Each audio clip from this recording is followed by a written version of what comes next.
Imam Buharija. Čovjek koga je uzvišeni Allah stvorio samo radi te misije. Muškarac u pravom smislu riječi. Ebu Abdillah,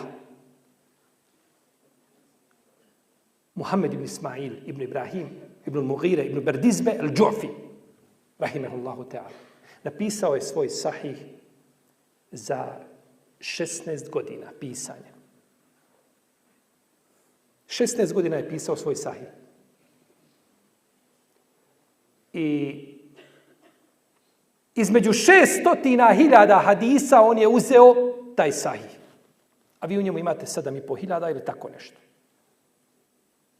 Da je Buharija sve hadise znao što je imao pri sebi da je stavio u sahih, vi bi imali Buhariju sada, ne bi bila u 4 toma, nego bila u 400 tomova ili nešto malo manje.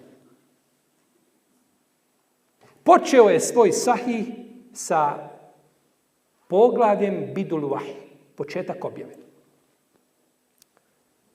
A završio je svoj sahih sa poglavljem Tauhida.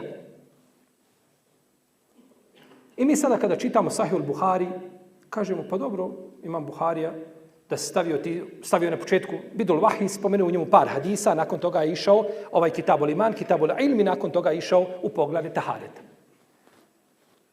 Mi bismo kazali imamu Buhari, Allah ti se smilovao, što si stavio teuhid na kraju? Teuhid treba na početku. Na početku knjige treba da bude teuhid, jer tako on je najbitniji, i nakon toga na teuhidu se sve gradi. Je tako? Pa bi popravili imama Buhariju. Imam Buharija, hoće da on ti šalje poruku. Samo je trebaš shvatiti. Imam Buharija ti kaže, ko želi da mu život bude završen, okončan, zapečaćen sa teuhidom, neka drži se objave. Pa ti je počeo s objavom, a završio sad. Pa ako hoćeš na smrtnoj posteli da kažeš la ilaha illallah, Muhammedur Rasulullah, da presteriš s riječima koje te u džennet uvode i koje će čovjeka sačuvati vječnog džehennemskog azaba koji iskreno kaže, slijedi objavu.